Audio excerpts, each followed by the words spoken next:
Estamos iniciando a gravação. Nós vamos, então, primeiro aos avisos, né? O primeiro aviso é que na próxima semana o Departamento de Economia decidiu que nós teremos recesso. Então, eles pediram para não passar nenhuma atividade. Então, não vou adicionar os testes online, não vai ter aula gravada, tá? Para a semana que vem. Então, nós voltamos daqui 2 semanas. Voltamos daqui 2 semanas com os testes do capítulo 5 e a aula teórica do capítulo 6 de custos de produção. Nós vamos hoje fazer os exercícios do capítulo 5, que é a teoria da produção. Então, dentro do convite para a reunião, tem um anexo que é a lista de exercícios. Essa lista foi enviada e também eu vou passar o PowerPoint com a resolução dos exercícios e outras informações. Eu só vou pedir, como aviso também, que vocês terminem de responder os exercícios online dos capítulos 1, 2, 3 e 4. Eu vou colocar um deadline aí até o dia 30 de outubro. Então, no dia 30 de outubro, a minha proposta é fechar esses questionários.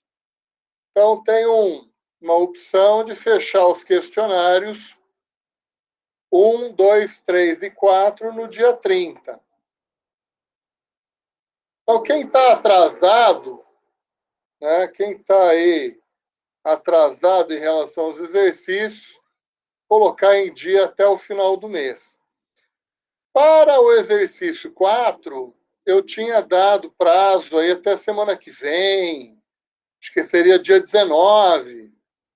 Mas, na verdade, assim, então vamos deixar todos os testes abertos até dia 30 de outubro. 4 testes, tá? Depois eu vou passar os 5, 6. A universidade, ela não decidiu, ela não está cobrando o fechamento bimestral. Então, eles só avisaram que no dia 18 de dezembro é o último dia do semestre. Então, dia 18 de dezembro, a princípio, a gente tem que fechar o nosso semestre, o nosso conteúdo. Então, até lá, nós temos que vencer essas etapas aí.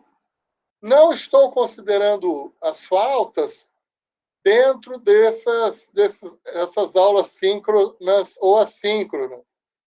Então, a princípio, assistir às aulas é importante para conseguir fazer os testes. E os testes em si não são uma prova, tá? Não são provas, são exercícios.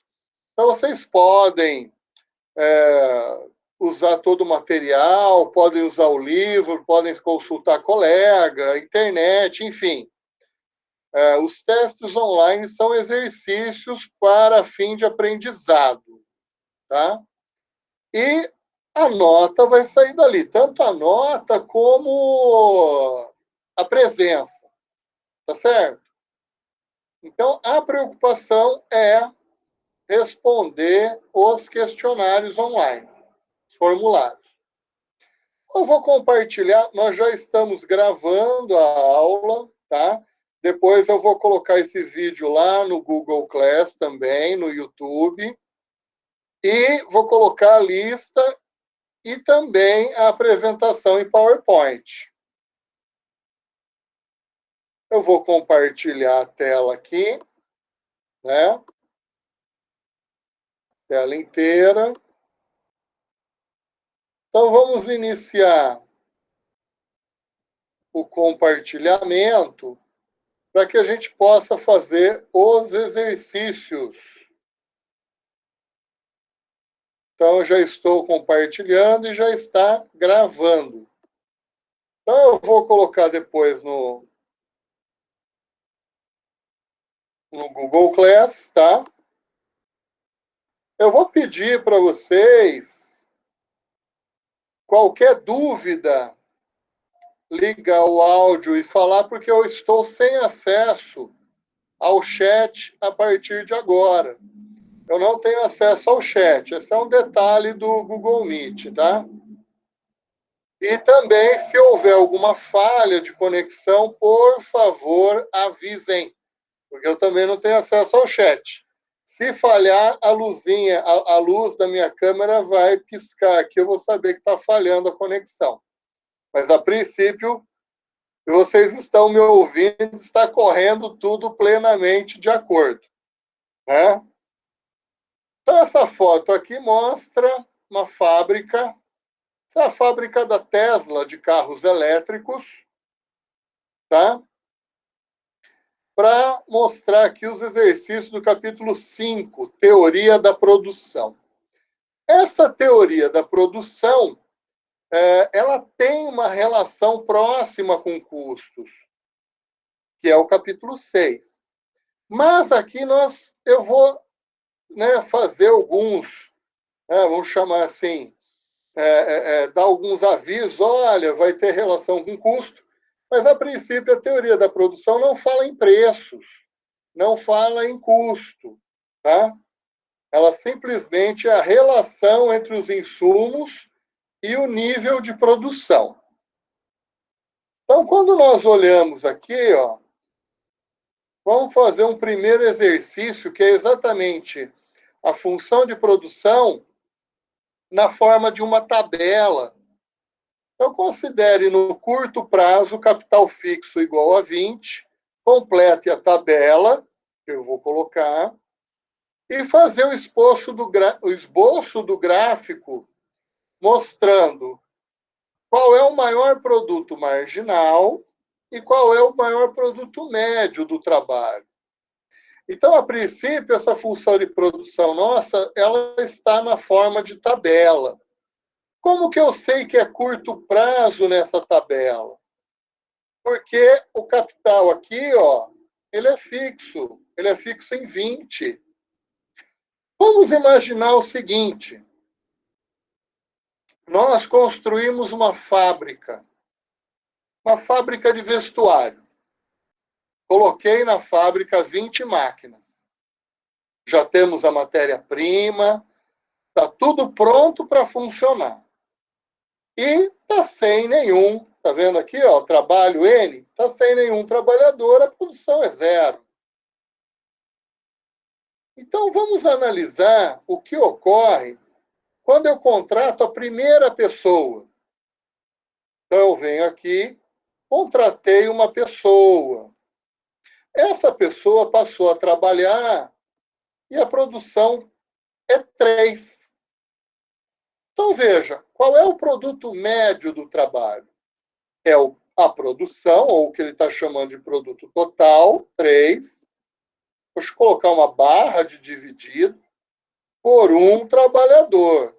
Então, esse produto médio, ele vai ser 3. O produto marginal, ele diz respeito ao aumento na margem. O que é marginal? É na margem. Então, quando eu contratei uma pessoa, quanto que ela acrescenta na produção?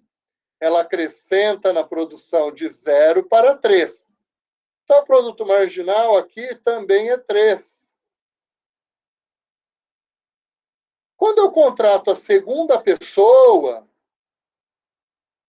a produção aumenta de 3 para 7. Qual é o produto médio do trabalho? 7 dividido por 2. Tenho 2 trabalhadores. Então, vejo que o meu produto médio aumentou. Só a letra que poderia melhorar, mas tudo bem. Dá 3,5 escrevendo no mouse, ó. 3,5. Aí, na margem, esse segundo trabalhador, quanto que ele acrescenta na produção? A produção aumentou de 3 para 7. Então, na margem, ele adicionou 4. Então, veja, média, produto médio do trabalho, produção por trabalhador. Produto marginal do trabalho, quanto que na margem o trabalhador acrescentou na produção. Então, nós temos essas duas fórmulas para serem utilizadas. Produto médio do trabalho, produção por trabalhador. Produto marginal do trabalho, variação da produção, é isso que significa o delta. Variação na produção ou produto, dada a variação do trabalho. Para nós, aqui a gente está aumentando o trabalho de pessoa em pessoa. Então, é uma pessoa. Usando essa fórmula, usando essas ideias, nós vamos ter essa tabela preenchida. Como eu falei, produto médio, produto dividido por trabalhador, e o produto marginal, eu vou analisando quanto cada trabalhador está adicionando na produção. E essa tabela ela é importante por quê? Para definirmos, em termos racionais, quais são os pontos, né, o número de trabalhadores e a produção, para que sejam usados os recursos. Oi, pode perguntar. PT é produto total dividido por N, que é o trabalho. Aí na fórmula de baixo é o produto médio do trabalho. Tá, e na fórmula de baixo, tem como você voltar lá fazendo favor? Eu não consegui pegar as definições também. Aqui, esse produto marginal, perceba que esse delta N, para nós aqui nessa tabela, vai ser sempre 1. A gente está andando de 1 em 1 trabalhador. Então, nós vamos ter aqui o delta da produção sobre 1, porque a gente está andando sempre de 1 em 1 trabalhador. Então, a gente vai olhar, na verdade, a contribuição de cada um. Então, a primeira pessoa acrescentou 3 na produção. A segunda pessoa acrescentou 4, que é o produto marginal dela, do segundo. A terceira pessoa acrescentou de 7 para 12, que dá 5. E assim por diante. Então, o produto marginal é quanto aquela pessoa acrescentou na produção, na margem. Por que essa tabela é importante? Por que conhecer a função de produção é importante? Porque a gente consegue definir a forma racional de usar os recursos. O que significa isso? Aí vem a pergunta assim, para essa fábrica, quantas pessoas eu poderia contratar? Bom, o máximo seriam 8 pessoas produzindo 32 unidades. Por quê? Porque se eu contratar a 9ª pessoa, ela vai fazer cair a produção. Então, a gente chama de 8 pessoas, ou esse ponto, o final do estágio racional. Porque se eu contratar a 9ª pessoa, a produção vai cair. Não é racional. Eu estou usando o capital de forma intensiva. É o uso intensivo das máquinas. E, no mínimo, eu deveria contratar 5 pessoas. Então, dentro dessa faixa aqui, né, eu chamo de estágio 1, aliás, estágio 2 de produção, estágio racional.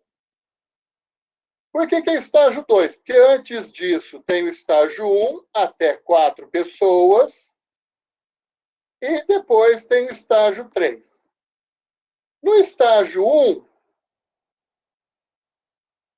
nesse estágio 1 de produção, se eu, por exemplo, me mantiver, a fábrica mantém a produção de 18 unidades, eu deveria dispensar máquinas. Eu deveria vender máquinas. Eu tenho máquinas ociosas.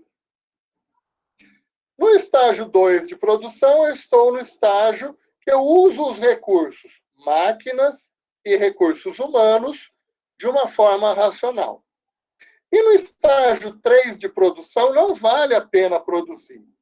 Alguém pode perguntar assim, e se a fábrica desejar produzir 35 unidades?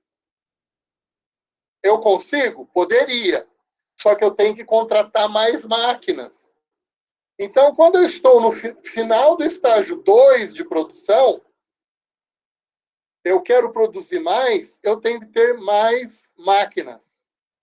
Ou, pode ser também, de ter uma inovação tecnológica. Eu posso ter mais máquinas e máquinas mais modernas, mais rápidas. Então, veja, se eu colocar isso aqui em um gráfico, né, eu vou ter o quê? Olha só. Eu tenho a função de produção aqui. Eu tenho o produto marginal do trabalho, que tem um máximo aqui quando atinge com 4 trabalhadores. Mas o estágio racional, o estágio 2, ele inicia quando o produto médio é máximo. É por volta de 5 pessoas. Então, 5 pessoas eu posso contratar. E qual o máximo? Contratar 8 pessoas. Então, 5, 6, 7, 8. Mas eu quero produzir acima de 32 unidades. Compre mais máquinas. Ah, não, eu vou produzir com 4 pessoas. Eu estou produzindo 18 unidades. Venda máquinas. Não vale a pena ficar com as máquinas, tá? As máquinas estão ociosas. Pelo menos uma parte delas. Então, você tem que se desfazer de máquinas. Professor, eu não entendi essa questão do estágio aí, não. Essa questão do estágio é o seguinte. Se a empresa, tá? Eu vou contratando pessoas, tá? Se eu tenho uma produção entre 23 e 32 unidades, eu vou contratar 5, 6, 7 ou 8 pessoas, tá certo? Eu estou usando as máquinas e estou usando os recursos humanos de forma racional. O que é racional? Eu estou com o produto médio próximo do máximo, tá? Eu tenho um produto médio bom e não está sobrando máquina. Antes de contratar 5 pessoas, nesse estágio 1 de produção, professor, mas essa empresa aqui, ela recebe sempre 12 unidades, a demanda é 12 unidades. Tudo bem, você pode manter essa fábrica? Pode. Qual que é a sugestão? Você tem máquinas ociosas. Máquina que não está trabalhando é dinheiro jogado fora. Vamos pensar dessa forma, né?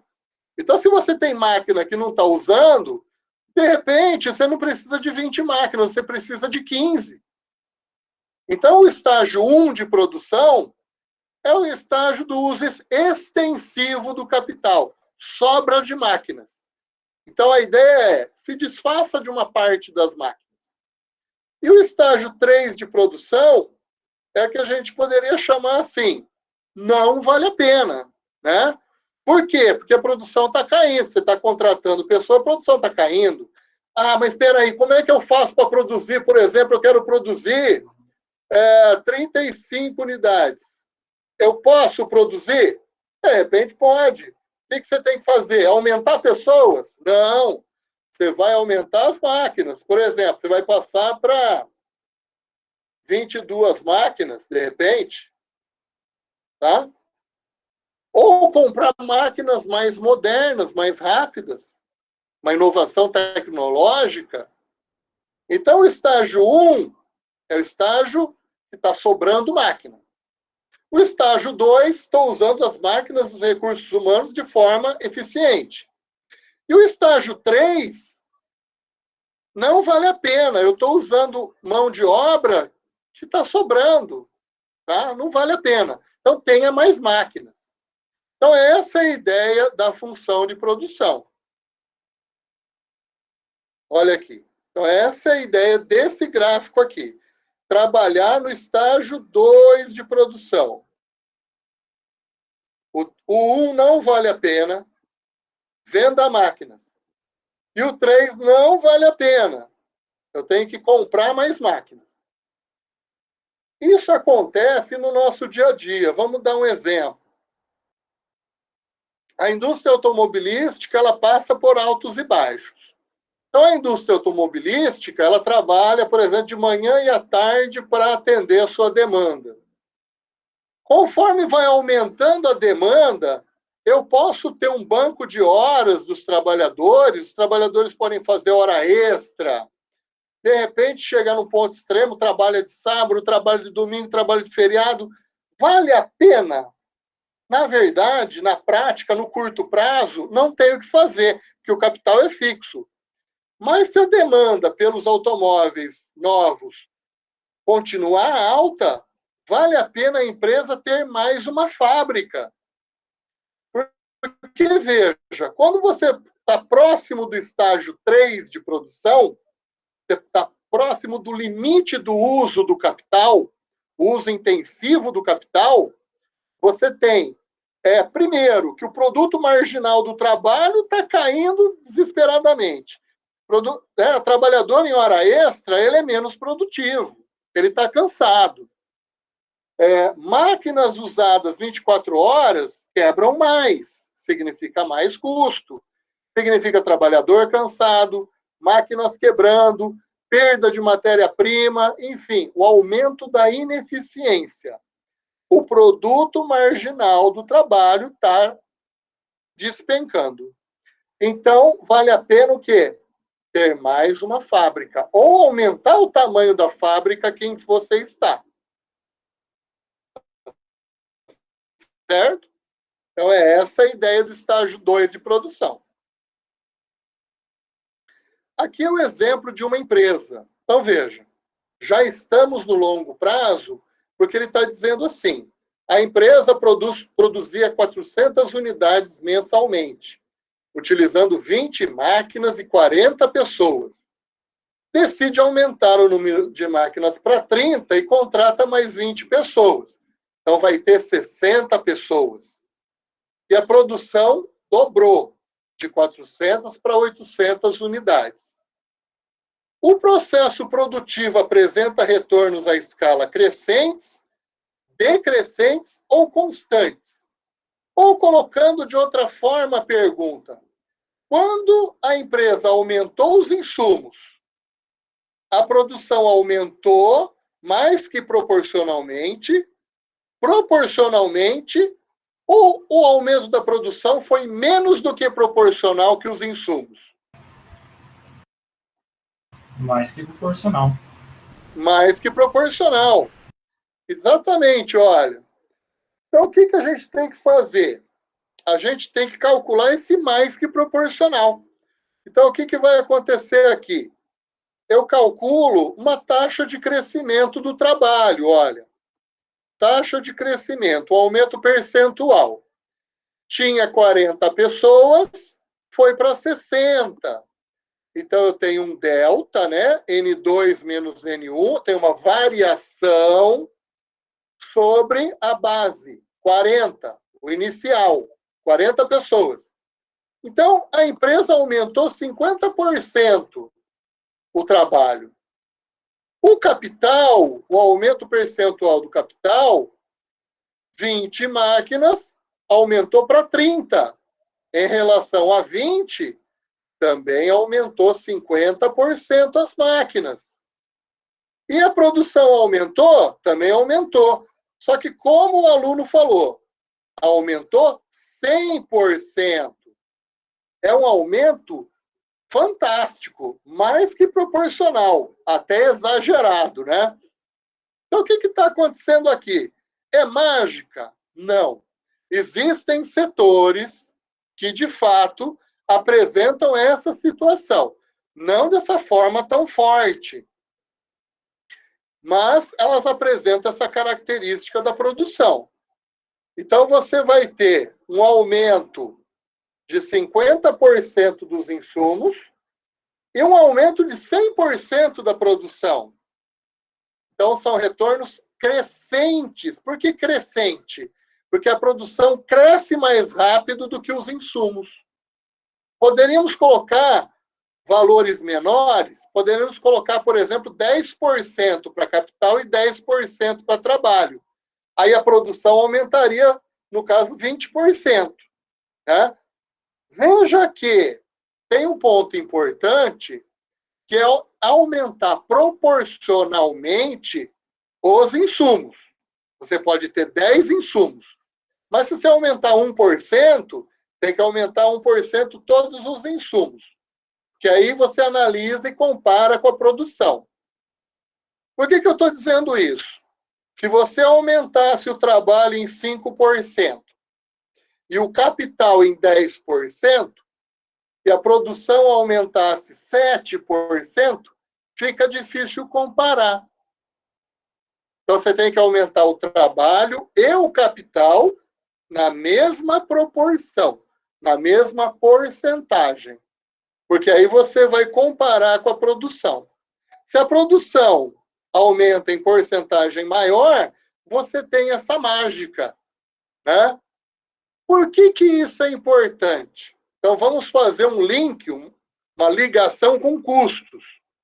Imagine o seguinte, se aumentaram os insumos em 50%,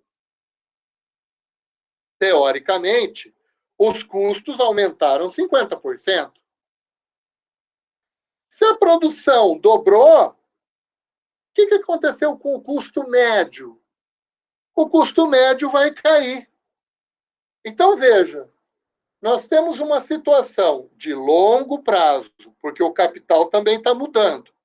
Né? O longo prazo, todos os insumos são variáveis.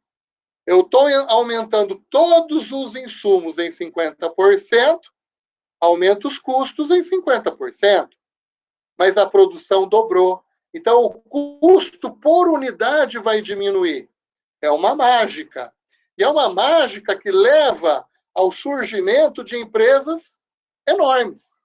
Então, esse setor típico aqui, com essa situação de retornos crescentes à escala, será um setor com grandes empresas, que podem gerar uma empresa só no mercado, que a gente chama de monopólio, ou pode ser um oligopólio de grandes empresas, mas é um oligopólio. É uma indústria automobilística, tem 5, 6 empresas no mercado, aviação civil, pode ser um monopólio natural. Mas isso é sempre visto num cenário ideal, né? Com todas as situações estão ideais para fazer esse investimento. Né? Não tem nenhum fator externo influenciando. Existem fatores externos, mas aqui, quando a gente fala na função de produção, a função de produção é algo típico do setor. Tanto que, normalmente, quando eu vou mostrar 2 estudos empíricos, a gente estima funções de produção para o setor. Então, por exemplo, se você estimar uma função de produção para a indústria automobilística, certamente, lógico que aqui está exagerado, mas você vai encontrar retornos crescentes à escala. Ou seja, não é um setor de empresas pequenas, não é um setor pulverizado. Ô, professor, nesse caso, quais seriam os insumos? É o trabalho e o capital? Ou é o trabalho e a produção? Os insumos é trabalho e capital. Produção é o resultado final. Mas você pode pôr aqui como insumos, você pode pôr terra, capital, trabalho e matéria-prima, você pode pôr outras variáveis. Esse é um exemplo teórico, tá? Normalmente a gente usa os 2 principais, na verdade os 3 principais, capital, trabalho e terra. Ah, mas tem matérias-primas ali e tal. Pode ter, mas é um fator secundário, tá? Uma pergunta teórica interessante é a seguinte: a lei dos rendimentos decrescentes é compatível com retornos crescentes à escala? Por quê? Então, peraí. Qual que é a pergunta em si? Lei dos rendimentos decrescentes? O que diz isso aqui? Que os produtos marginais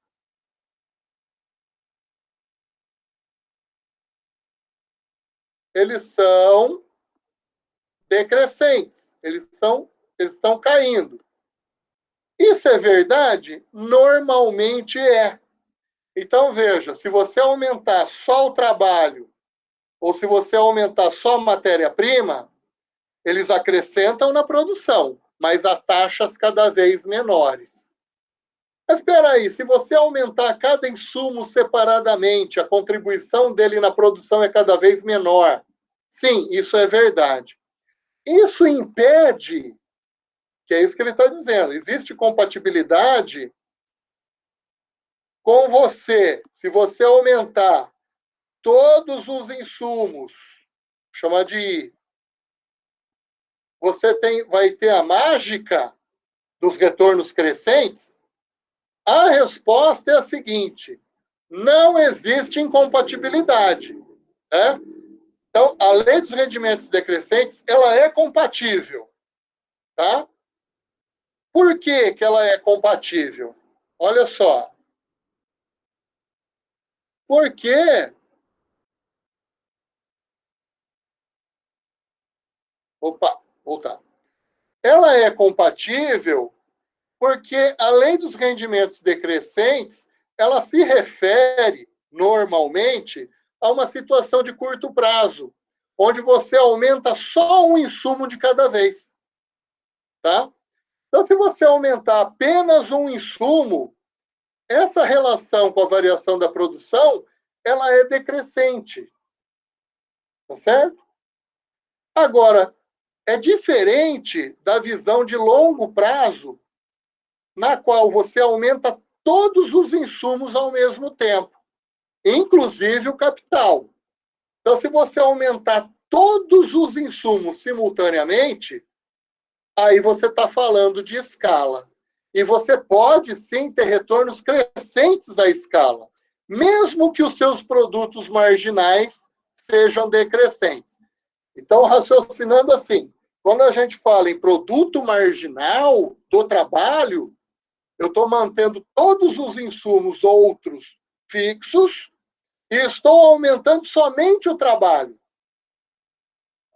Aí, a taxa de crescimento aí é decrescente. O trabalho ele vai aumentando a produção, mas né, em taxas decrescentes. É diferente de eu aumentar toda a empresa de uma vez só, ou seja, todos os insumos. Aí pode existir, pode ocorrer uma sinergia entre os insumos e gerar retornos crescentes à escala. É uma característica do setor. Então, você pode ter retornos crescentes, decrescentes ou constantes. E ter produtos marginais decrescentes. Não existe nenhuma incompatibilidade. Nós vamos voltar nisso quando eu apresentar daqui a pouco a função de produção. É uma pergunta teórica, mas é importante, tá? Esse exercício 4, ele tem 3 funções de produção que são do mesmo tipo, na verdade. É uma função de produção, vamos chamar assim, multiplicativa. O que significa isso? Então, olhando aqui, eu tenho, por exemplo, capital, quantidade de capital, por exemplo, em máquinas. Eu posso ter capital em valor financeiro, posso ter capital em número de máquinas, posso ter capital contabilizado como horas-máquina, que é muito comum na indústria, horas-máquina. Da mesma forma, o trabalho, eu posso ter horas de trabalho ou posso ter número de pessoas. Numa função de produção assim, eu vou multiplicar. Então, olha, quantidade de capital vezes quantidade de trabalho. A função de baixo a B não é muito diferente, só que eleva a meio. Então, Q, que é produção, é igual. O insumo de capital, quanto que vale? Eleva a meio, vezes quantidade de trabalho elevado a meio. E o item C, produção, que é igual a capital elevado a 0,25, vezes trabalho elevado a 0,25. Como vocês são contadores, né? Eu acho que se eu estivesse dando aula para uma turma que não tem muito conhecimento de matemática, mas na verdade vocês serão contadores, né? Estão estudando para isso. Então, eu imagino que, assim, por exemplo, capital igual a 50. Colocar na máquina de calcular 50 elevado a 0,25 não é algo muito difícil. Então, veja que essas funções aqui, elas têm uma característica de sair multiplicando. Eu poderia colocar aqui também terra, matéria-prima e outros insumos, sempre multiplicando, tá? Então, vamos olhar a primeira função. Qual que é a pergunta para essa função A? K vezes L. Quando eu aumento todos os insumos simultaneamente, o que acontece com a produção? A produção aumenta mais que proporcionalmente? Ou menos? Ou é igual à taxa de crescimento? Então, essa é a pergunta, né?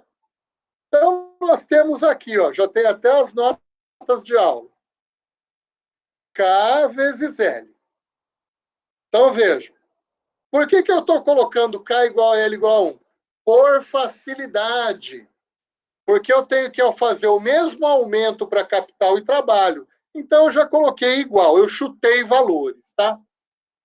Então, capital igual a trabalho igual a 1. Então, se você substituir 1 no capital e 1 no trabalho, você vai ter uma produção de 1. Então, vamos dobrar os insumos. Capital igual a trabalho igual a 2. Estou multiplicando por 2. O que acontece com a produção?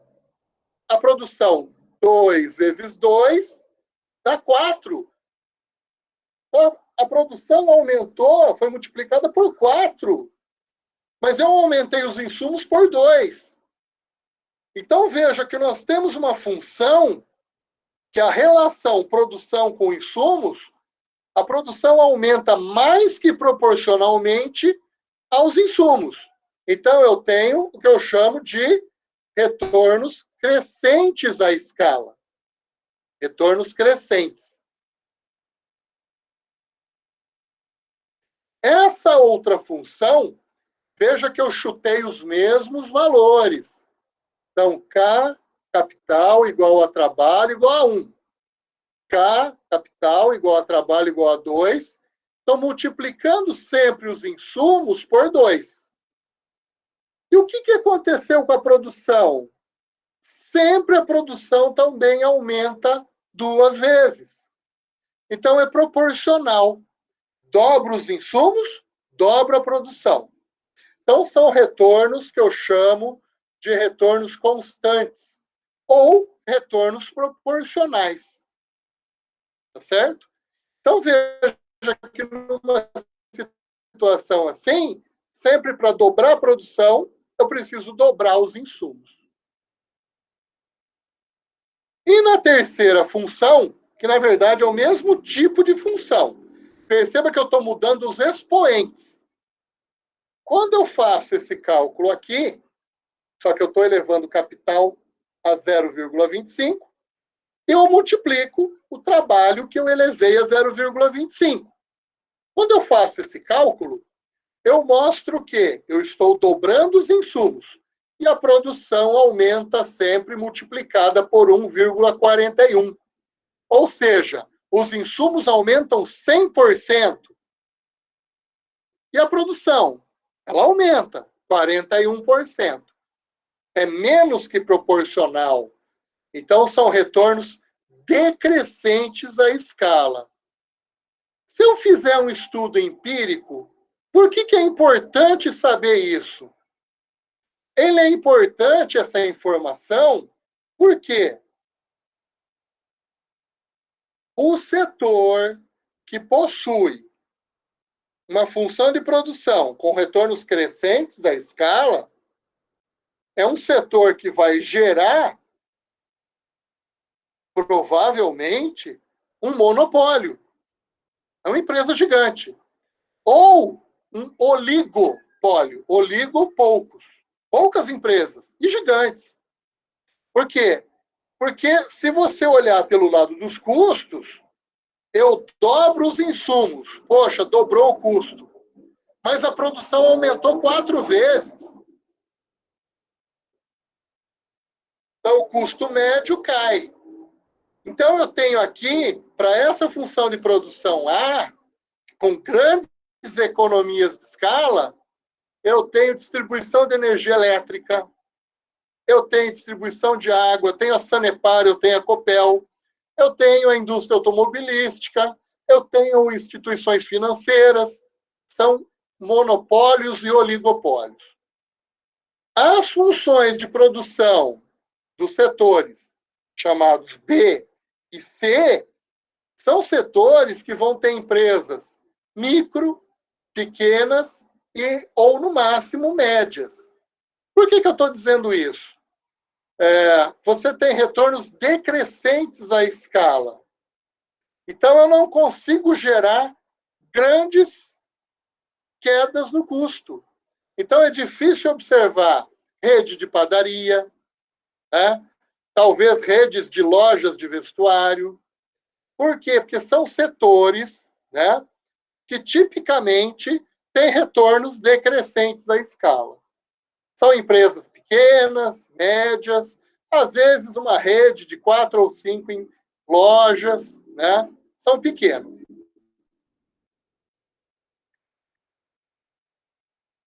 Então, antes de entrar aqui, vou fazer um feedback,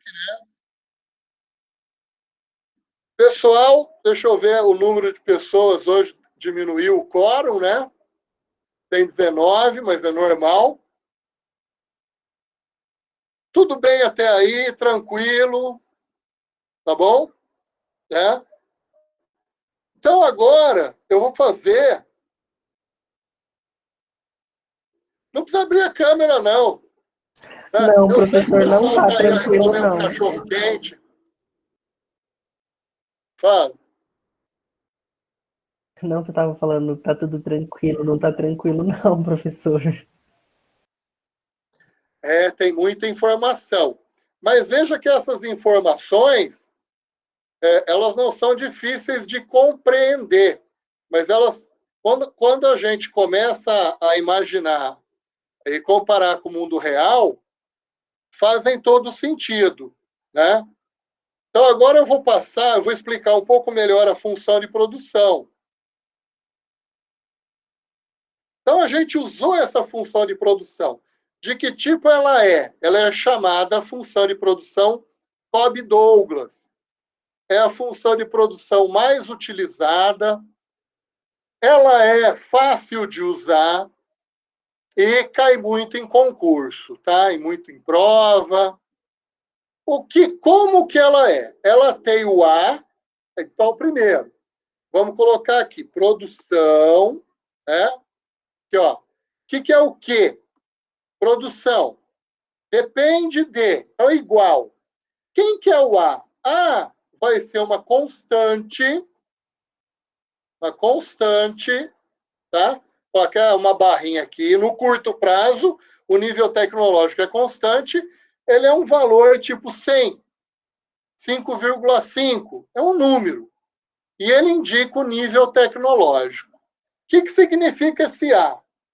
Esse A, por exemplo, se você encontrar um valor 5 e depois você faz num outro ponto no tempo, você estima uma função para esse setor 5 e passou para 5,1. Então, houve aumento do nível tecnológico. E esse A maiúsculo, quando ele aumenta, ele desloca toda a função de produção para cima. Então, a função de produção aqui, que a gente viu, né? Que era aquela coisa assim, né? Ele vai jogar tudo para cima com a inovação tecnológica. Então, isso aqui, ó, é o A maiúsculo aumentando. Aí vem capital. Esse capital, K, em homenagem ao Karl Marx, ele pode ser contabilizado em horas-máquina, número de máquinas ou valor monetário. E ele acompanha, então, um coeficiente, um expoente A. Tá? Então, K elevado a A, L, que é quantidade de trabalho, horas homem ou número de pessoas, elevado a B, que é o expoente dele. Esses expoentes, eles têm um papel importante, que nós vamos ver agora. Então, essa função de produção, olhando agora o que significa esse A maiúsculo, por exemplo, o aumento do A maiúsculo, que é uma constante, e multiplica a função como um todo, é o nível tecnológico. Aumento do nível tecnológico significa produzir mais com os mesmos insumos. Por isso que ele está na frente multiplicando. O expoente A minúsculo, que acompanha o capital, olha aqui, normalmente nós vamos encontrar isso aqui. Por quê? Porque é a lei dos rendimentos decrescentes. A produtividade marginal do capital é decrescente. Assim como normalmente a gente vai encontrar algo desse tipo.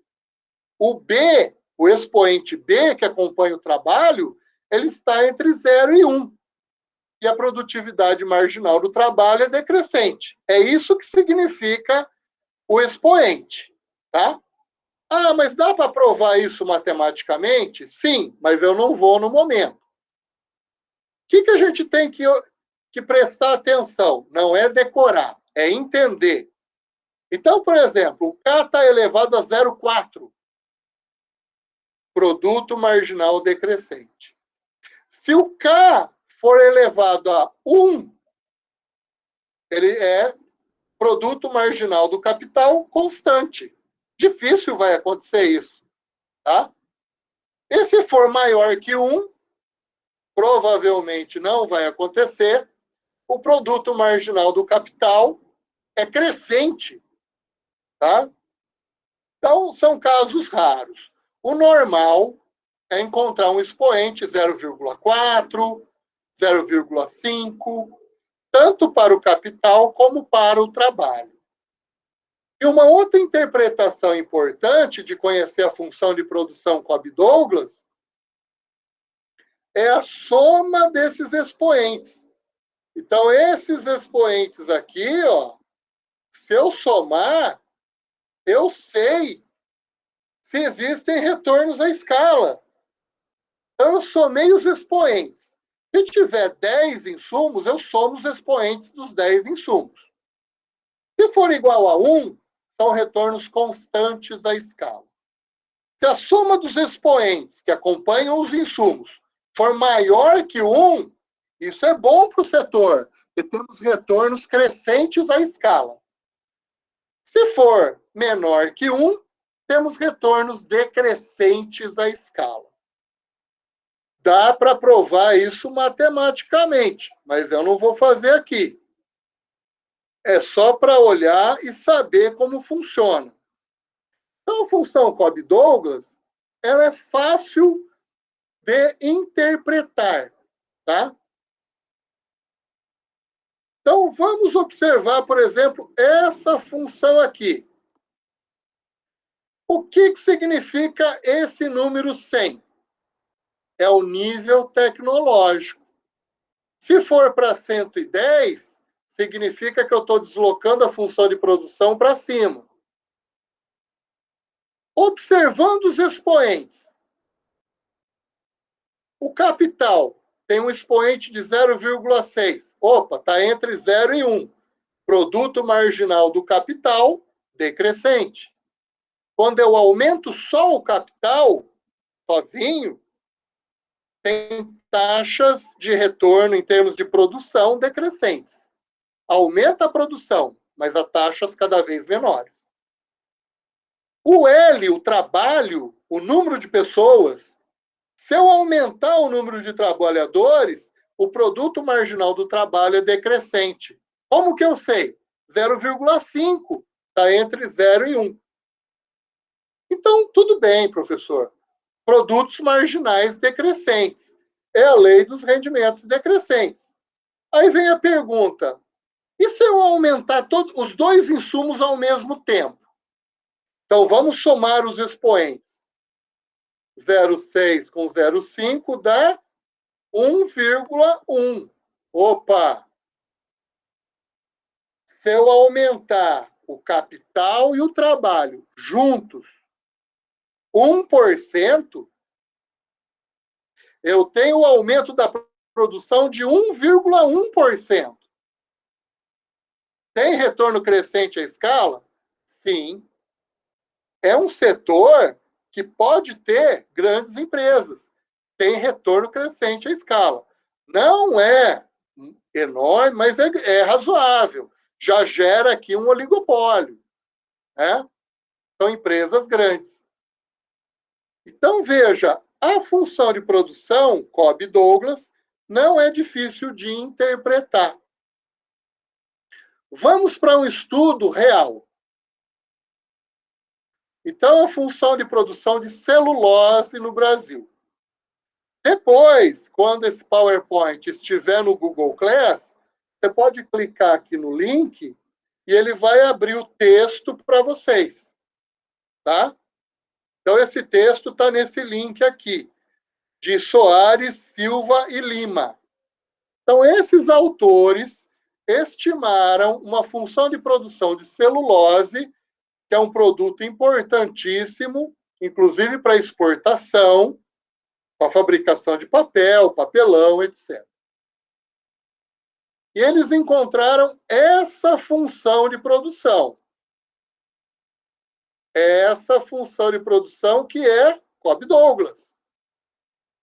Né? O que significa essa função de produção? Então, vamos analisar aqui. Q é a quantidade produzida de celulose no ano, em toneladas.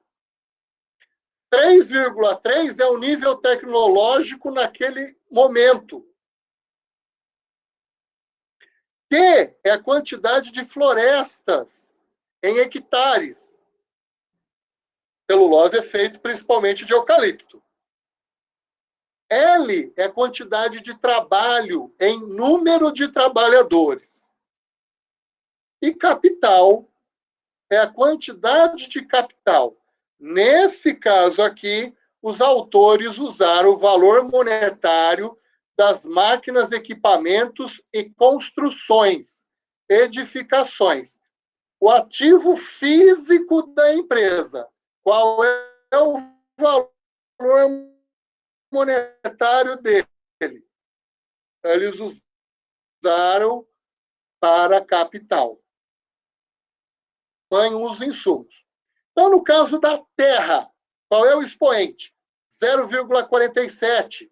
Opa, produto marginal decrescente da terra. O que significa isso? Se eu aumentar a área plantada, aumenta a produção, mas a taxas cada vez menores. Trabalho, o L, qual é o expoente? 0,46. Produto marginal decrescente do trabalho. Se eu aumentar só trabalho, aumenta a produção, a taxas cada vez menores.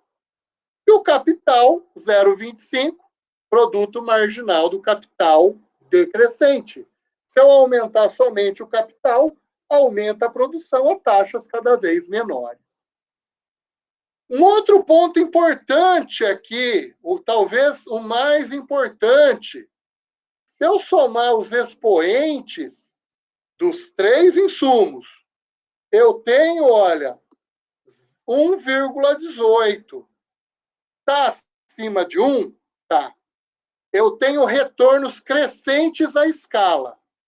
Eu tenho uma tendência de ter grandes empresas. É o que acontece no setor de celulose, sem dúvida, é um oligopólio. Existem empresas gigantescas de celulose, não só no Brasil, no mundo, mas essa função de produção é para o Brasil. E os autores viram também que as empresas, acho que são 7 ou 8, trabalham no estágio 2 de produção. Também é outra informação. Inclusive, no trabalho, no texto, eles analisam cada uma das empresas, o que é interessante para compará-las. Qual que usa mais racionalmente os recursos, qual é que tem maior economia de retornos crescentes à escala. O trabalho traz também, veja que ele usa aqui um pouquinho diferente, TR é terra, MO, mão de obra, trabalho, e CA é capital. Então, olha, qual é a produtividade média da terra, da mão de obra e do capital? Está aqui. Então, olha, qual é que tem maior? A mão de obra. Para cada pessoa, na média, cada trabalhador produz 157,7 toneladas de celulose por ano. E o maior produto marginal também é do trabalho. 72,78 toneladas de celulose por trabalhador que eu acrescentar na produção, que é produto marginal do trabalho. Então, aqui te dá uma ideia, olha, se eu aumentar 1 hectare de floresta, vai me dar produto marginal. Estou olhando no produto marginal. 1 hectare a mais de floresta me dá 2,11 toneladas de celulose por ano. E eles trazem esses dados para cá. É muito, inclusive, para as próprias empresas saberem se ela é mais eficiente do que a outra em que insumo. Né? Então, aqui dá um quadro interessante de análise do setor de celulose. Veja que eu nem falei em custos, tá? Eu estou analisando só a função de produção, a tecnologia utilizada para produzir. Uma função de produção do setor agropecuário do estado de Tocantins.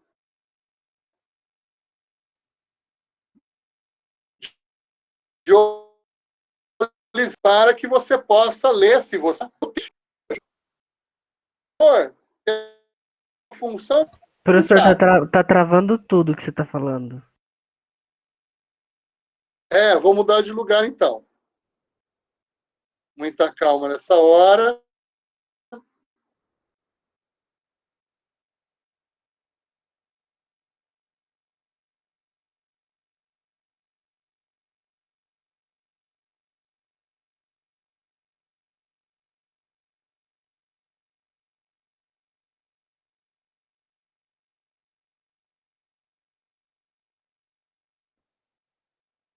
Mudei de local, tá? Vamos ver se não trava. Tá? A princípio, não está travando mais. Melhorou? Querem que repita a outra parte? Você estava falando de Tocantins, professor. Ah, tá. Vamos lá, então. Então, em Tocantins, você tem uma função de produção do setor agropecuário. Então, esse Oliveira, não sei se é homem ou mulher, né? Precisa ler lá. Oliveira, 2018. É um estudo de 2 anos atrás, tá? Então, aqui a função de produção. O que ele está me dizendo aqui? Veja que ela é multiplicativa, então ela é do tipo Cobb-Douglas. Produção agropecuária. Na verdade, a pessoa, o autor ou autora, usou valor da produção agropecuária, valor monetário. T é terra em hectares. Capital é o valor do financiamento, crédito e financiamento. Então, não é número de máquinas. O capital aqui, para o autor, é o valor de todo o crédito e financiamento, valor monetário. E L é o número de pessoas ocupadas. Então, se você olhar os expoentes da terra, do capital e do trabalho, eles estão todos entre 0 e 1. Então, os produtos marginais dos insumos, eles são decrescentes. Se você somar os expoentes, e aí veio o ponto interessante, não chega a 1, dá 0,99. 0,99 são retornos decrescentes à escala, próximo de retornos constantes. Então, veja que aqui mostra por que não existem empresas rurais gigantescas. Ou é muito difícil encontrar, pelo menos, porque os retornos são constantes, próximo de constantes. E o setor opera no estágio 2 de produção. Então, veja, aqui nós trazemos um setor, que é o setor de celulose, com retornos crescentes à escala, e um outro setor agropecuário que tem retornos constantes, né? Uma outra dívida, eu vou fazer um adendo, que eu falei que ia falar sobre elasticidades da demanda, e eu não tinha colocado. É referente ao capítulo 3 ainda, talvez até ao 4, né? Que falei um pouco das elasticidades da demanda lá.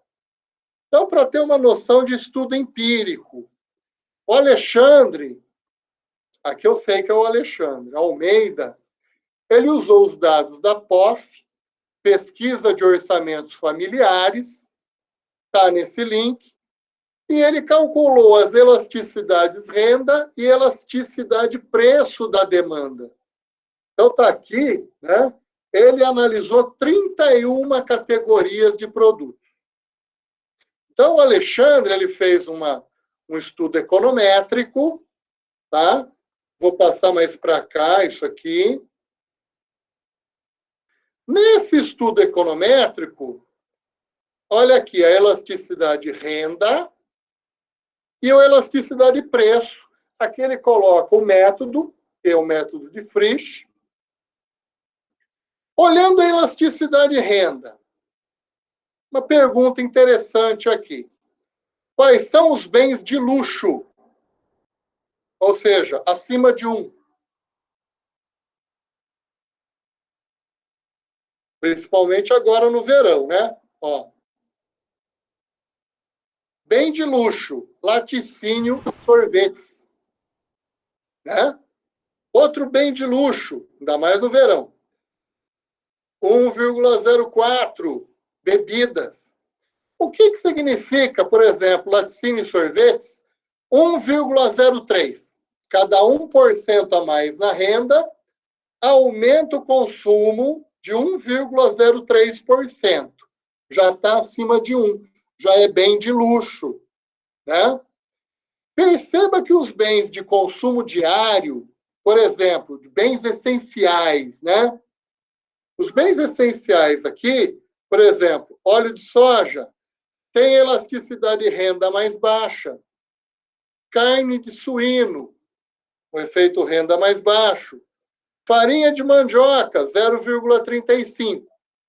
Para farinha de mandioca e óleo de soja, se a gente tivesse faixas de renda, os mais pobres já apareceriam elasticidade de renda negativa aqui. A sensibilidade a preço, vamos ignorar o negativo, pensar em valor absoluto. Quais são os produtos com demanda mais sensível? conservas de frutas e legumes, né? Para cada 1% a mais no preço, cai a demanda 0,58%. E aqui, bebidas também, olha. Mesmo aqui, ó, laticínio e sorvetes, tá vendo? Então, existe uma tendência de que os bens com maior elasticidade de renda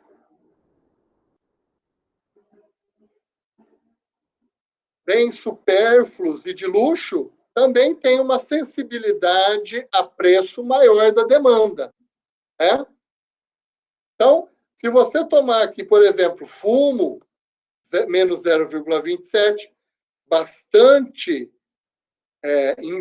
insensível a preço. O café, bastante insensível a preço, que é um bem de consumo diário, cesta básica. Outros produtos de luxo, bens duráveis, ó, eletrodomésticos, está aqui também, que é relativamente alto, perfumaria, né, ó. Esses daqui são bens, né? Não é considerado eletrodoméstico de luxo, mas automóvel é e perfumaria é, com certeza, né? Aqui, ó, os combustíveis, né? Educação paga e saúde paga. Alojamento e alimentação. Sabe o que é alojamento e alimentação? Restaurantes, hotéis. Tem a ver com recreação, turismo. Então, veja que são efeito renda forte, né? E também, em relação à elasticidade de preço, os bens de luxo também têm alta sensibilidade a preço da demanda. Então, aqui, pessoal, ele está de acordo com a teoria. Não estão aparecendo os bens inferiores, que têm elasticidade de renda negativo, simplesmente porque não tem faixas de renda aqui, tá certo? Se tivesse faixas de renda, apareceriam valores negativos. É só para ter uma ilustração empírica, né, do que nós temos na aula teórica. Eu vou interromper o compartilhamento e vou perguntar se vocês têm alguma dúvida. Perceba que é um capítulo curto, mas que tem muitas informações, né? Então, é bom olhar as notas de aula, assistir a aula, dar uma olhada no capítulo do livro para ter as informações e daqui 2 semanas eu vou passar o questionário online. Pessoal, dúvidas, sugestões? Professor, eu não entendi aquele negócio de produção aumenta mais que proporcionalmente, produção diminui mais proporcionalmente. Não entendi essas coisas aí, não. Então, vamos pensar assim. Isso depende do setor. Vamos explicar verbalmente, que talvez com números, né? Você vai aumentar a sua empresa. Tá? Vamos pensar numa empresa.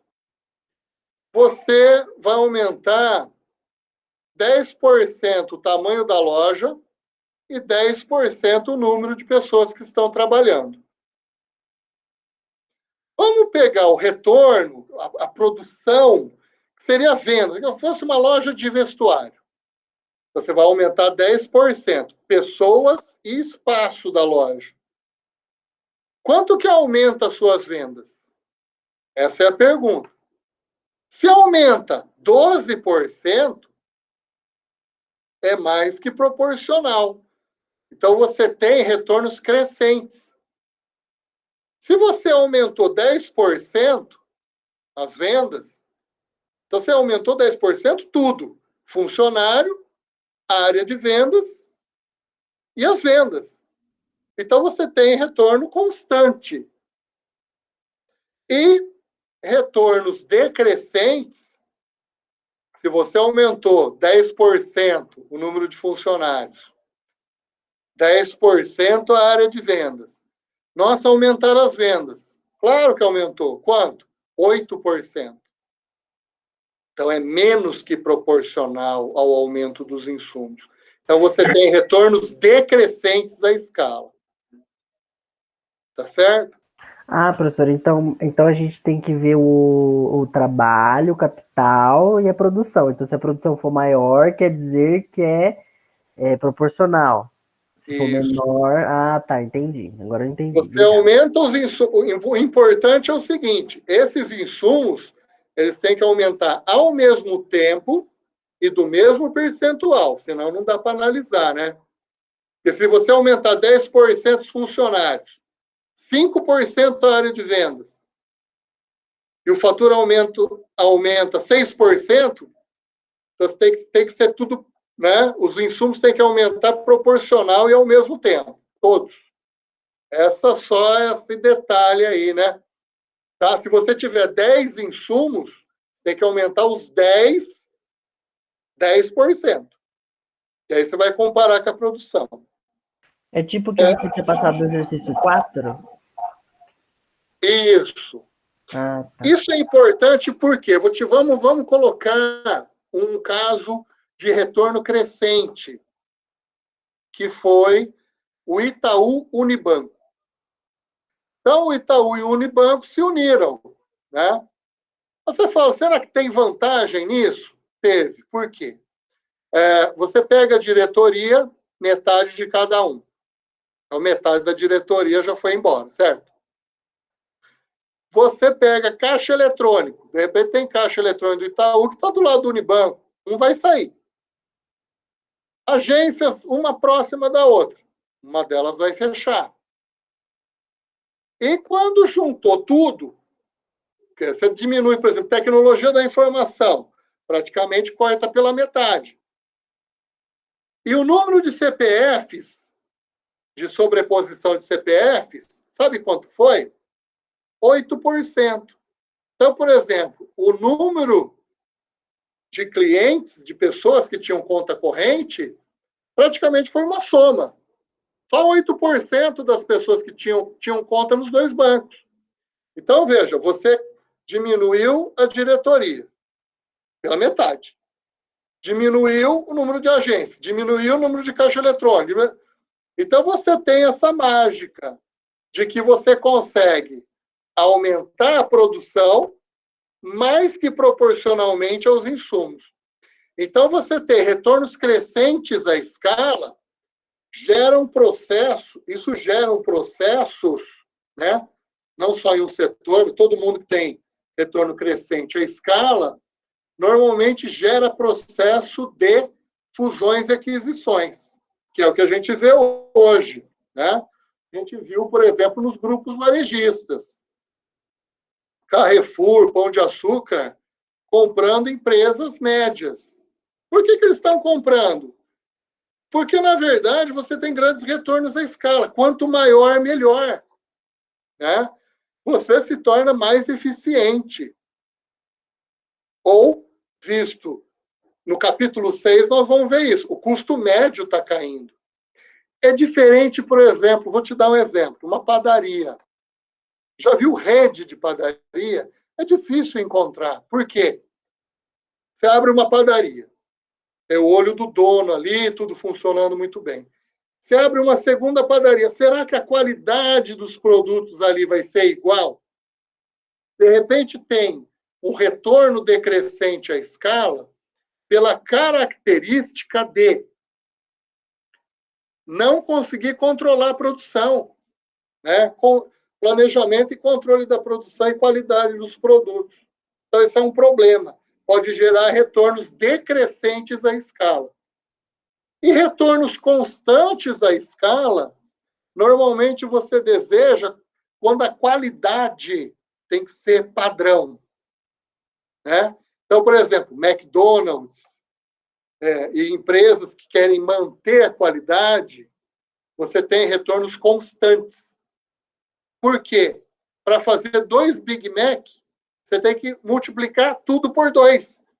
2 hambúrgueres, alface, queijo, molho especial. Deu fome agora. Aí, o que acontece? Para ter 2 Big Mac, tem que dobrar tudo. Então, não tem jeito, são retornos constantes à escala. Né? O que muitas vezes não acontece na indústria. Vamos pegar o caso de uma pessoa que faz bolo. Começou a fazer bolo em casa, ficou desempregada, ela tem um forno. Quantos bolos ela consegue fazer por vez? 2, talvez 3. Aí, ela começa a ganhar dinheiro, vou aumentar o tamanho do forno. Aí, às vezes, ela gasta menos gás, não é? Gasta menor quantidade de gás para assar 10 bolos, um forno mais eficiente. E ela vai aumentando, contrata uma pessoa para trabalhar com ela. Pode ser que naquele momento inicial ela tenha retornos crescentes, até chegar a um ponto que ela tem um máximo, né? Então, a função de produção ela pode ter diferentes estágios. Essa função de produção ela pode passar num momento, você tem uma função de produção inicial que mostra retornos crescentes, até você chegar, por exemplo, numa loja grande, né, de bolo, e a partir dali você não consegue mais crescer, porque você tem retornos decrescentes. O que você faz? Eu vou abrir mais uma loja. Ixi, mas eu tenho retorno decrescente. Qual que é a solução para o retorno constante ou decrescente? Tipo o McDonald's ou a loja de bolo. Qual que é a solução? Como é que se resolve? Não. Franquia. Franquia. Eu sou o McDonald's, eu sei fazer muito bem, mas se eu abrir 1000 lojas, eu tenho retornos decrescentes, eu tenho retornos constantes, eu não vou ter lucro, meu lucro vai diminuindo. Então, o que vai acontecer? Eu tenho que ter... O que vai acontecer? Você vai passar toda a tecnologia para alguém, essa alguém vai pagar direitos, royalties, etc., vai participar da propaganda, né? Vai te pagar pela tecnologia, você transfere tecnologia, isso é franquia. A franquia ela é típica de setores que, a partir de um determinado ponto, você enfrenta retornos constantes ou decrescentes. Então, aí, por exemplo, loja tem uma confeitaria aqui da cidade, que ele abriu uma loja, abriu a segunda, abriu a terceira, depois ele abriu franquias também. Então, o franchising ou franquias, eles resolvem o problema ou minimizam muito, né? Ou, na verdade, impulsiona o negócio, né? E tem retornos decrescentes ou constantes. Né? Então, esses são os exemplos, tá? Beleza, pessoal? Beleza, professor. Joia, O professor naquela estava explicando, colocando ali diminuição de produção, era referente à diminuição, no caso de venda de equipamentos que estão ociosos, no caso. Né? Aí você colocou até no caso de franquia que você pode alugar para outras empresas. Muito bem colocado.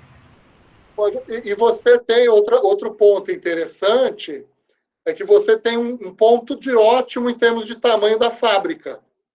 Então, quando você atinge esse ponto de ótimo, você não consegue aumentar o tamanho da fábrica. Você tem que abrir outra fábrica do mesmo tamanho. Então, por que não passar a tecnologia? Esse cara vai pagar royalties e eu vou transferir, né, até as responsabilidades. Né? Perfeito, pessoal? Beleza, professor. Agradeço as perguntas. Vou colocar no YouTube, vou colocar no Google Class. E, a partir daí, só daqui 2 semanas que eu vou lançar os exercícios online. Eu vou parar a gravação. Obrigado a todos. E fico à disposição.